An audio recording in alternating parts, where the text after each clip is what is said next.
Allez, merci de nous retrouver encore. Nous nous faisons Malika, nous ce soir, nous nous faisons Malika, nous attaquer deuxième partie avec Azouti. Ce gars il ne cesse jamais de nous flatter par sa belle voix.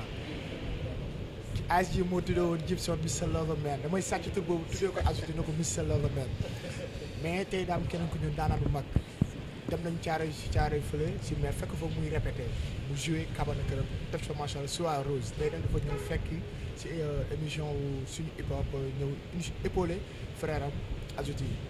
Ice bonsoir. Bonsoir, ça va. Ça comme d'hab. Waaw comme d'habitude rek. Ice aar Sénégal. Si jikko jëm. mais yow tey dañ naan taar si sañse. allez Ice. Yes sir. nuyool gars yi seetaan benn émission. waaw avant tout di bëggee émission bi. di bëggee waat initiative bi. di siyaaraat waa bien dit. à travers réseaux sociaux bi yëpp à travers Worldwide Monde. waaw di leen siyaar bu baax a baax di wax ni tey moom sama copain moo aay quoi AS. Azouti. musique bi duñ la jàngal duñ mu ne parce que ku nekk à chaque fois da ngay jëm acquérir beaucoup de connaissances sur loo nekk. mu ne duñ la jàngal musique am na loo si xam. mais tey dañoo ñëw seet si Azouti. waaw te Azouti nee na groupe lu mu tuddati sax. Six Foot Brand. Six Foot yéen a ko yar yéen a ko teete. yow loolu ñu waxal si moom rek. daa mel waaw Azouti moom mooy comme ni ñuy wax rek. frère la. frère de sang la depuis bas âge la. donc mu yàgg ñoo topp Six Foot Brand bi. yàgg ñoo bége ñu koy bége dem ba nga xamante ni dañu duggante ba mel ni ay mag ak rakk. donc mu doon gaan boo xamante ne gaan bu humble modeste. mën lu muy def. aar nekk ci moom. ba yàlla dogal tey mu koy def. Six Foot Brand teg ci loxo tamit donc c'est ça. Quand tu nous parles d'Azouti sur côté musical, la voix, sur les pouvoirs. Côté musical, il a une très belle voix. Parce que comme nous disons, le talent day nekk ci doomu aadama. Moom talent bi dafa nekk ci moom. ñun bañ doon répéter ay jamonoy rap sax moom bu musaan yuuxu yàlla da ko may voix. donc voix bu nice la yor te tey mu ngi koy wone ndax voix bi law na fépp ci àdduna donc.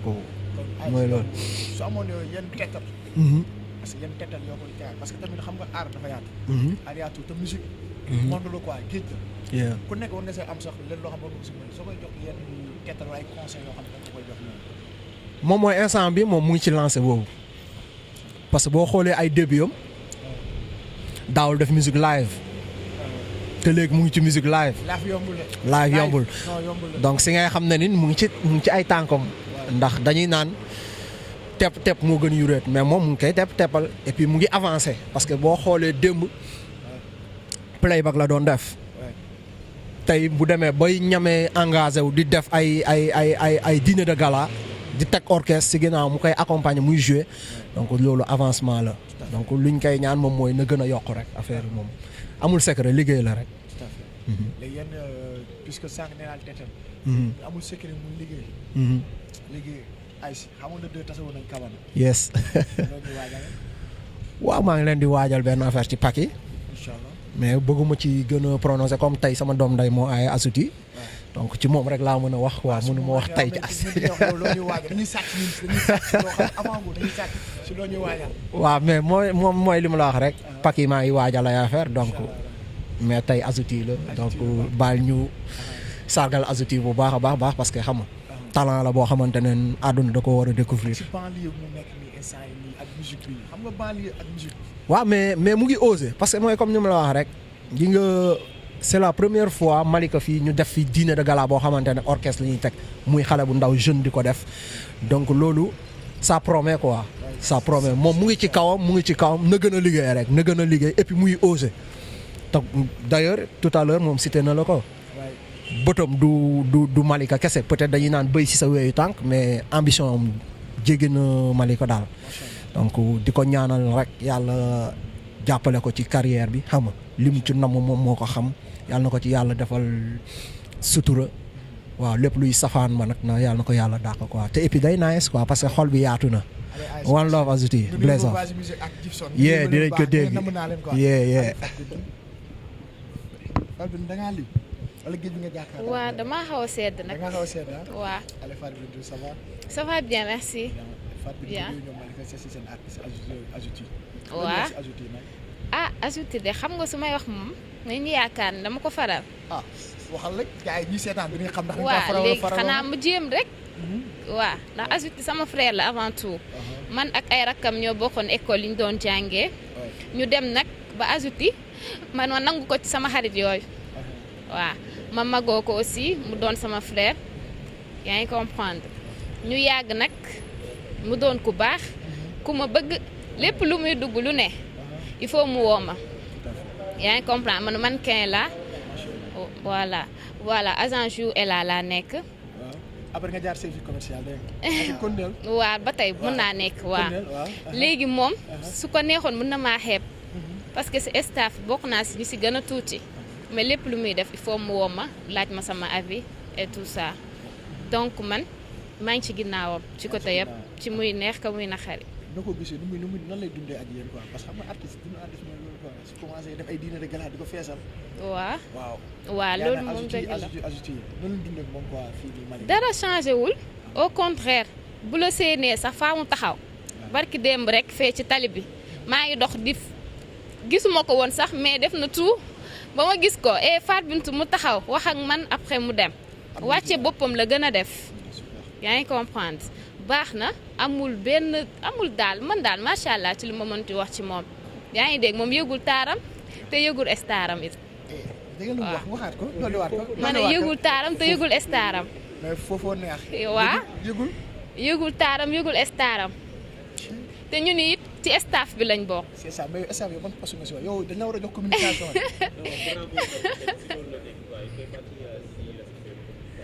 macha allah. waaw man maa ngi ci daal man daal fu ma woo rek mu wuyu fépp laay laal. yan kii nga koy jox yan conseil nga koy jox. yan conseil xanaa mu continuer ci lancé bu mu nekk rek. waaw di ko wax ni ñu ngi ci ginnaawam fépp fu mu dugg rek. ñu dugg fa ak moom. sa fañ. foo wàccante ñëwal daal man ñii kii mais ñii ñooy ñett ñii sama ginnaaw lañ toogee rek na nga def. maa ngi fi. yow ku la wax nga toog. yow foo jógee sax mais. dañ ma accueillir ma toog de ñëwuma rek toog de. ça va. ça va bien merci. sa nom c'est comment. c'est Ndeye Aïssatou Sarr. Aïssatou. Sarr. Sarr ah. oui. parce que daal yaa ñëw daal andi daal Sénégal daal ñu tegal nii daal la culture sénégalaise. waaw gis nga. te dañoo ne seet seen artiste quoi Azouti. oui la ngeen di wax si Azouti la. Azouti tout d'abord maa ngi nuyu ñëpp. ku si nekk sa tur ak sa sant. di rafetlu teewaay bi. di leen jaajëfal. bon Azouti frère la ci man. bon kon bu ma invité si lii wala mu ne ma solal ko tenue tradition dinaa si sawar lool pour defal ko parce que dafa nekk frère boo xam ne dafa bëgg ay rakkam bëgg ay waajuram fonk aussi li muy def bëgg ko lool di ko encourager rek parce que yombul benn artiste ñëw def li nga xam ne kenn ñi fi dëkk sax defuñu ko muy dîner de gala bi mu def fii kee di sa frère am xaritam ànd ak moom depuis ba muy xale ba nii mu toll ñu koy wax ASJ jàngal ko ci bi muy door di ko taxawu saa su nekk maa ngi koy jaajëfal aussi dîner gala bi boo gisee bon événement boo xam ne toj na Malika la ñëpp moom la ñuy waxtaanee di ko encourager rek première édition def lii yombul. macha allah léegi man dama la bëgg a laaj quoi xam nga yow lii nii ban tenue la quoi foog nga wax ma tenue bi tamit quoi parce que gars yi si naan man xaw ma séeréer la wala. bon séeréer la mais tenue bi ma def tenue joolaa la parce que sama maam joolaa la. sama maam joolaa la. kasumay kepp. rek. aw ko safi. non nañ ko fa yabal. kon foofu nga yem kepp rek ñu kepp ko foofu. non bu ko kepp nag. allez voilà non teel Aïcha teel balaa nga demaat si kii léegi yan conseil ngay jox Azouti ak yan conseil nga koy jox en tant que sœur. bon en tant que frère et sœur maa ngi koy conseiller ne ko bon bu mu bokk si kii yi nga xam artistes yi nga xam ne faral nañ ko di ko def parfois dem ba yàlla ibbil la xewal ibbil la wërsëg nga fàtte démb parce que dem boo ko fàttee rek doo góor. maa ngi koy encourager à tout moment nu mu munti def. lu muy munti def ci biir. nay sóoraale staffam sóoraale nitu démbam yi parce que nitu démb boo ko fàttee rek doo góor bu man di ko wax à tout moment aussi nay ñaan saa su nekk saa yu xëyee sukk balaa muy dem tàllal loxoom ay waajuram ñu ñaanal ko d'abord frère bu bëgg ay sœur ak ay waajuram la ak ay xaritam aussi loolu laa koy kàddu yi daal taaru na daal. merci beaucoup kàddu yi taaru na sikki ajouti bon leen de bon bëggul ku ko yam nag mais gaawul mer gaawul dóore. loxoom. waaw loxo gaawul dóore mais bu dóore bu mere day dóore de. mais gaawul dóore quoi. gaawul dóore mais bu mere day dóore bu gaawul mer. mën nga koo def nag xale bu ndaw mën na ko def lépp mu avertir la bon nit ku dee ak sa bàmmeel mais gaawul si la. mais su meree rek. mais su meree dof lay doon ah. fii tëj na rajo joxal ma micro yi. Amina. Ami. ça va. Ami. naam. Amina. Amina wala Ami. Amina. bien merci tey dañoo ñëw sees yow. ok noonu la. Ajouti. waaw lay wax si Ajouti. ah Ajouti moom xanaa dégg daanaka wax nañu wax ji yëpp nag. daanaka wax nañu wax ji yëpp ndax tey jii moo nekkaat waxaa si waxam moom daanaka sax mun naa ma juum sax nekk na koo xamante ne dafa bokk si ñun xam nga daa wàcce boppam tolloog ñëpp tey bi ko neexoon téye boppam boo amee dara wax ko waa mbedd ba alors que mu bàyyi waa koñom waa du def loolu balaa ñeneen di ko yëg waa koñom dina ko yëg ak famille bi dina ko yëg ba pare waaw dafa nekk ko xamante ne moom dafa sérieux daal dafa baax moom ok. léegi yow mi nga xam ne yéen ñaar yëpp dañu wax ay sikkam ngir yàlla sikk ay gaaw a dóore mer yooyu noonu dana ko wax émission bi garaaw loolu yëpp dañ koy waxal la garaaw. non non man moo xamoo man ñu ñaamoon daanaka yabante nañ. waaw xam nga sikkam lan la parce que daf ma man nopp ma ko waaye daf ma koy langal man paxam laa nopp. loolu mooy sikkim. loolu mooy sikkam daal ma koy langal rek moom. allez yan conseil nga koy jox. conseil am daal xanaa mu gën daal di góorgóorlu daal si lu bari xam nga du moytu tamit du moytu lu bari tamit parce que nit moo mel noonu. daal ñoo xamante ne dañuy yor seen waxukaay rek du wax xam nga nit doo dee du dégg waxu mbedd booy dee di continuer rek ay conseils am ay conseils yu baax am àndandoo yu baax tamit day gën dee di avancer rek ok merci. allez merci allez Azou léegi on va parler les projets à venir projet yi loo ñuy waajal. waaw bon ñu ngi waaj benn affaire ah incha allah. benn affaire. waaw ñu ngi waaj benn affaire lu tuuti la rek donc lu tuuti la gars yi ñu ngi koy xaar waaw. tey ñu ngi waaj les 48 heures de sargal jigéen. incha allah waaw. les 48 heures de sargal jigéen xam nga bon bi ñu en fait pub bi sax commencé nañ ko def commencé nañ def promo bi donc affiche yi ñu ngi daw si dëkk bi à travers si réseaux sociaux yi donc vidéo yi aussi tamit dinañ commencé génn léegi normalement waroon nañ en fait vidéo son war sargal jigéen waroon na génn si 8 mars bi.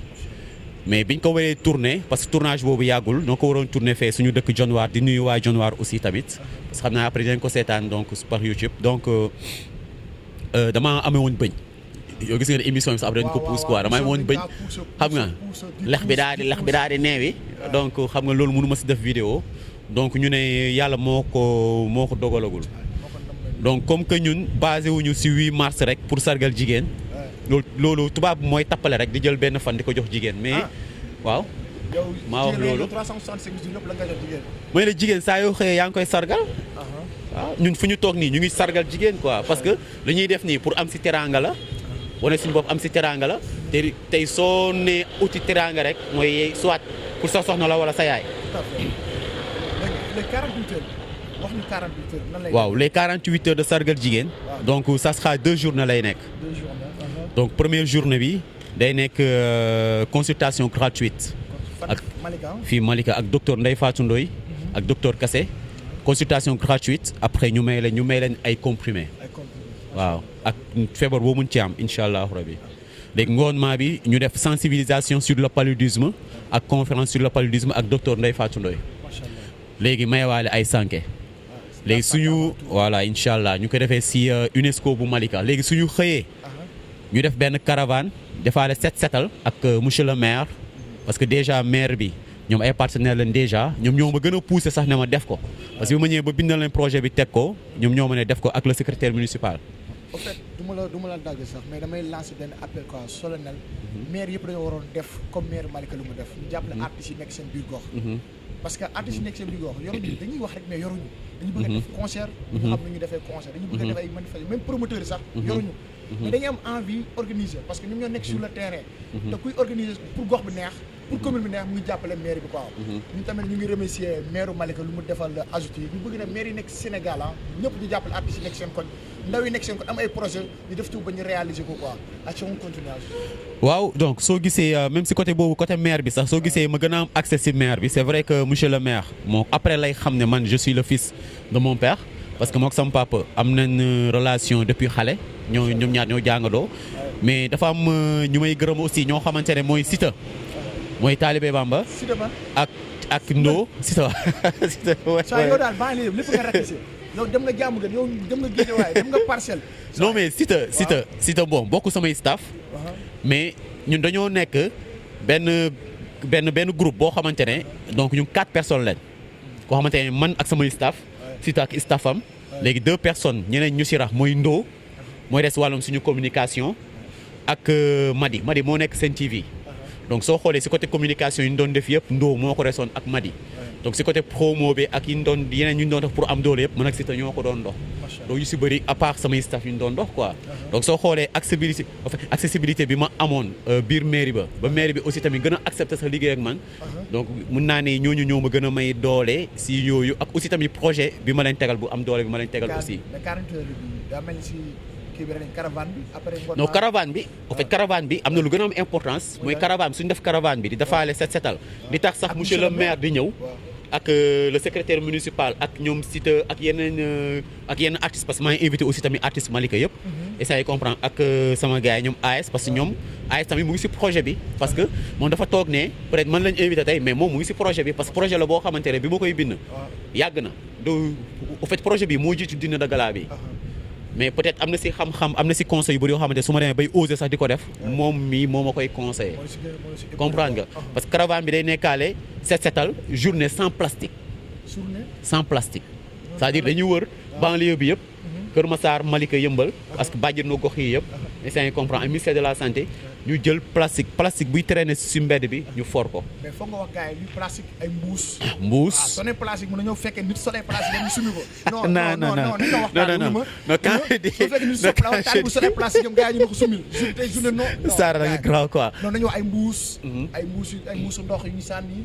ay mousse yu noir yooyu yëpp nañ ko waxtaan parce que sonné plastique bu ne fekk ni sa plastique mu sumi ko si te si day ñëw daan te sonné plastique yaa dañaa ko sumi sa plastique day voilà day leer quoi si sa taay dafa taxaw ne ku ko sumi sa plastique mooy xeex ak yow waaw donc looloo nekk affaire bu ngoonee ñu sargal jigéen bu ngoonee ñu def sargal jigéen fii si stade bi incha allah def ko dama koy waxee nank parce que sargal lu rëy la nar a doon sargal jigéen fan la war a amee ak nan la war a demee waaw sargal jigéen bi donc dinañ am ay nit ñu ñuy sargal dinañ am ay jigéen ñu ñuy sargal jour boobu incha allahu rabi du ñu tudd ñu ñuy sargal waaw bëri na incha allahu rabi dinañ sargal yaay AS dinañ sargal sama yaay dinañ sargal yaay Fat Bintou dinañ sargal yaay ñoom Idek ñoom Ampeñ ñëpp yow dinañ sargal sa yaay ak yaay ñii nii incha allahu rabi parce que su nee sargal jigéen rek ñëpp leen woo yaay yëpp leen woo ñu ñëw ñu sargalee non seulement li ñu fay def rek sargal la essayer comprendre ba pare dañuy imposer pas imposer sax mais dañuy wax ñëpp ku si ñëw na nga sol tenue traditionnelle obligée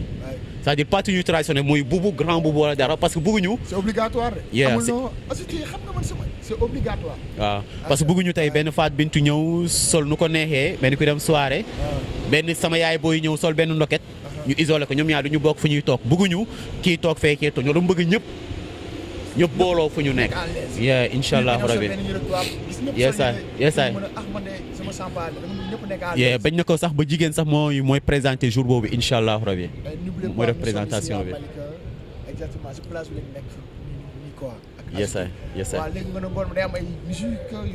non dina am live band ak Azouti incha allah rabi comme d'habitude ak ASG aussi. donc ak plein d'artistes surprise aussi tamit yoo xamante ne dinañ fi nekk ñoo xamante ne ay kàngam lañ fii. yu mag incha allah parce que ñoom ñëpp bi ma ku si nekk dew ma sax mais bi ma la wooyee tegal la projet bi dañ ma ne boole ma ci. même maire bi ñoom bi ñu yëgee ne man def naa déjà on a des partenaires sax déjà parce que soo xoolee waa mu UNESCO bi déjà partenaire la instant ñu comprendre maire bi aussi tamit partenaire la te demaguñu fenn donc ñu ngi ci quoi ñu ngi ci incha allah rabi loolu lañ bëgg a def de ce fait que jour boobu daal dinañ sargal jigéen ñëpp si àdduna bi quoi incha allah. sama marraine d'honneur man am na kenn ku may neex quoi soo ko defoon marraine d'honneur Coumba Gawlo Seck. man bëgg naa def ko marraine d'honneur quoi et pourtant yow. waaw dafa mel ni dañ cee waxtaan de. non waxtaan nañu ci dafa ñëw sama xel ah. wallaahi lazim xool wallaahi lazim nag parce que bëgguma woon wax marraine mais moom mooy marraine bi. macha allah. parce que Coumba Gawlo Seck moom mooy marraine événement boobu incha allah rabi. tu te mordu sur la langue wax naa sa marraine. bien sûr parce que non bëgguma woon wax marraine bëgguma woon teel a wax marraine bi. parce que après dinañ gis affiche bi incha allah rabi. yesaay parce que Coumba Gawlo Seck moom mooy doon marraine bi carrément incha allah rabi. dina am yeneen marraine. lu dina am yeneen marraine mais soo gisee ku si nekk mooy lu ma la wax rek parce que même docteur Ndeye Fatou Ndoye marraine la. moom si marraine yi la bokk te soo xoolee médicaments yi moo ko fay indi consultation yi su bëri moo ko def ak docteur Kassé parce que tey dañuy xool ku si nekk wàllum bi ngay béyee yow fi nga fonction bi ngay def ñu marraine la fa. mais dina am ay comment dire ça ay jigéenu kër suñu jigéenu kër. si femme foyer si. li ñuy daj ci kër yëpp ñu dem jëli suñu benn yaay bu nekk. parce que dina am documentaire boo xamante ne dinañ ko def Dionewar ci jigéen ñi nekk foofu Dionewar parce que am na benn orchestre bu fa nekk boo xamante ne day déplacé wu ñëw fii jouer orchestre Dionewar bi mooy orchestre lekk ci ngay gis yëpp mooy tradition bi dañuy ñëw incha allah rabi ak lébu yi nekk Thiaroye-sur-Mer incha allah parce que j'en ai déjà parlé ak ñoom ba pare ñoom Malick Niass yooyu yesaay kon yow culture Sénégal ngay gis ni quoi. waaw loolu laa bëgg a def indi ko fii Malika valoriser ko incha allah rabi waaw moo tax duñ ko defee sax UNESCO dañ koy def si terrain bi terrain bi gars yi fubale waaw incha allah kon terrain bi daal jour boobu. non boobu du xaj UNESCO mënul xaj UNESCO dañ koy def si terrain ba tant bu rafet def ko ba soo ñëwee da nga yaakaar ne fii grand théâtre la incha allah rabi yàlla mën na ko te dinañu ko defal incha allah. da nga am loolu donc pour le moment 48 heures sargal jigéen. les 48 heures de sargal jigéen en ce moment ci moo nekk ak mais avant yooyu am na vidéo yu war a génn incha allah di nga ko gis léegi nii. mais 48 heures kañ la yan jour la. non 48 heures c'est d'ici 7 mois d'ici 6 mois incha allah rabi c'est au mois de septembre incha allah. mën nañu ko waajal bu baax a baax. incha allah nañ ko waajal parce que BND déjà nekk na partenaire. non maa dañuy def documentaire sax foog ma ñëw ne gars yi n'oubliez pas exactement nous sommes ici à Malika Boox. la plage gis ngeen naa géej gars yi dox. oto yu bëri yi nga doon dégg yëpp. si géej bi la ñu nekk oto yi di accéléré moto yi ñëpp si géej bi la ñu nekk ñëw sees yi. su ma nee sax un jeune dama naan c'est un superstar. non fii Malika. te nee na c'est un superstar au niveau mondial loolu laa leen bëgg a dégg. au niveau mondial quoi. parce que déglu naa musique bi ngay macha allah quoi j'ai adoré musique bi nga woy dafa sedd si xol.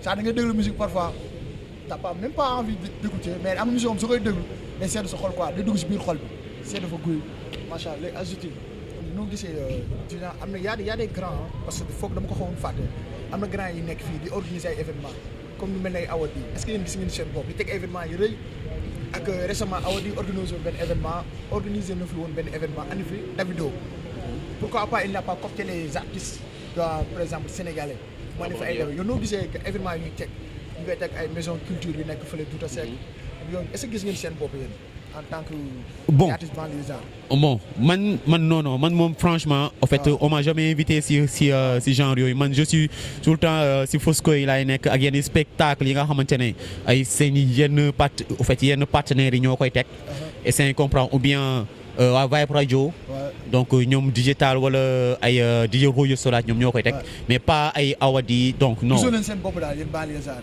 non franchement gisuñu suñu bopp franchement. suñu bopp à part événement bi nga xamante ne waa Jéegiraay ñu ngi koy def mooy le Jéegiraay show gis naa ne ñoom ñu ngi dugg si jeune talent yi nekk si banlieue di leen jël di leen yóbbu Sorano yesaay di leen produire donc ñoom chapeau à eux quoi. parce que ça loolu rek la amoon puisque contact mais ay am nga ay contact ak yeneen artistes yi à part artistes banlieusards yi comme du mel parce que musique bi ngeen woy yow mun naa mun naa ne comme genre variété ay ñoom Carlou D est-ce que am nga contact ak ñoom.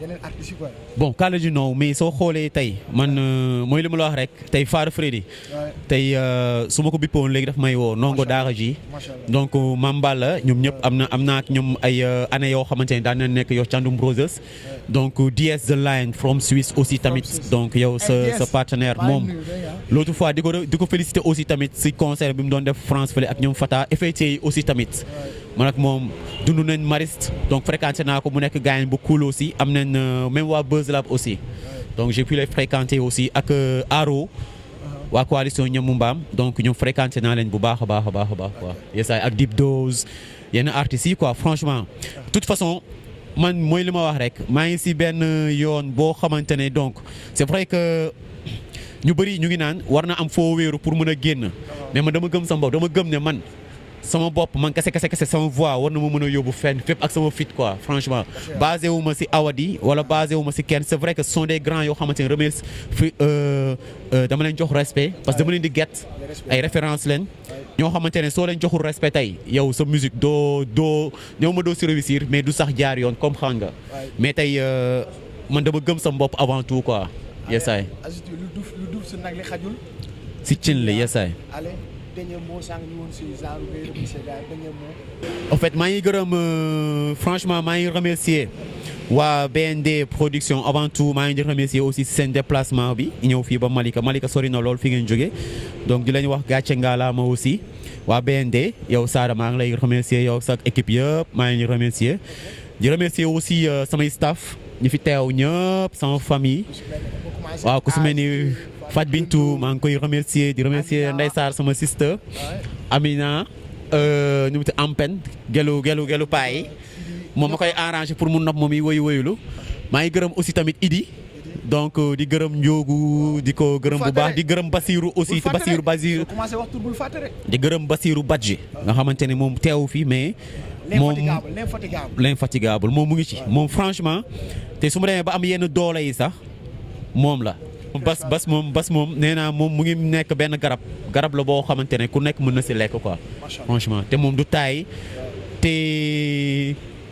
te fruit am du jeex quoi saa yu fruit am moom du jeex quoi franchement comprendre nga donc maa ngi koy gërëm bu baax maa ngi gërëm aussi tamit waa population Malika yëpp maa ngi di gërëm donc parce que gis naa seen taxawaay ak love bi ñu def si Azouti non monsieur le maire moom remerciement moom spécial la quoi franchement moom parce que waaw moom franchement maa ngi koy remercier en tant que fils nag en tant que fils maa ngi koy remercier parce que woon na ma ne moom man sama papa la parce que tey su ma la waxee sama événement bi dama si engagé woon ak d'autres personnes mais ñoom dañoo dem ba si biir ñu reculer soo xoolee stylistes yi foo waroon teew stylistes yi 3 leen woon mais ñaan ñi dañoo taxaw kenn ki rek a ñëw essayer comprendre te franchement bi affaire de ces 2 jours si laa dem si monsieur le maire dem gis leen mu ne ma soo teeloo ñëw maire bi mooy res lépp mooy lay financer mais man sañ naa yëkkati sama xaalis sama biir poche ne la am jëlal ma mee la et puis mu nekk geste boo xamante ne maa ngi koy remercier ak waa maire bi yëpp ñoom Badou Dia gars yëpp maa ngi remercier ak ñoom Moussa Niane di remercier aussi tamit sama beatmaker Kef bu Jéggi Raay donc maa ngi koy remercier di remercier waa Sixful Brand donc ñoom la quoi ñoom la donc di remercier waa Parcelles Assainies waa Guédiawaye waa Mariste aussi ak waa Thiaroye-sur-Mer fi nga xamante ne fa laa juddoo donc banlieue bi yëpp maa ngi di remercier di remercier ASG mon frère di remercier donc banlieue baa ngi nii di remercier aussi tamit ASG donc di ko wax ne donc man ak moom c'est vrai que yàgg nañ trop donc nit ñi xam nañ sa quoi dafa am loo xamante ne jarul samay taxaw di wax quoi nit ñi xam nañ man ak moom fi ñu jaar xam nga moo tax chaque jour ma ne ko nañ dem rek un jour viendra dinañ dem benn instant boo xamante ne showbiz Sénégal ñun ñoo koy téye suñu loxo te loo xamante ne dañ ko gëm te day am incha allahu rabi billahi wallahi warki rasulahi waa BND production One Love à vous donc sama gars yi da ngeen suivre BND production yesaay di jox gars yi rendez-vous donc si les 48 heures de Sargal Jigéen incha allahu rabi avec Azouti the king of R&B of R&B. Allez, l'émission tire à sa fin ñu ñëwoon fii Malika c'est benn doomu Malika mun naa sax doomu banlieusard bi la mu tudd Azouti yi ñëwoon nañu fii nag sànq na déggoon woon ay bruit lu nekk yéen ko doon dégg ñu ngi woon si plage bi quoi te nag waa BND production ñoo déplacé wu ñëw seet si Azouti fii si Malika ñëw nañu ne fekk nañ fi nag benn daanaan bu mag mu joxe ay témoignages yu rafet ay rakkam ay sœuram ay xaritam ñëpp def nañ ay témoignages yu rafet si Azouti yi avec Aji ñoom ñëpp gars yëpp macha allah quoi donc nu ma ko tàmm di waxee rek fu ma ñëw xool yi dañuy fees moo tax nee naa fees ñu joxante rendez-vous si beneen numéro ak DJ Sada The Lion sur BND Production.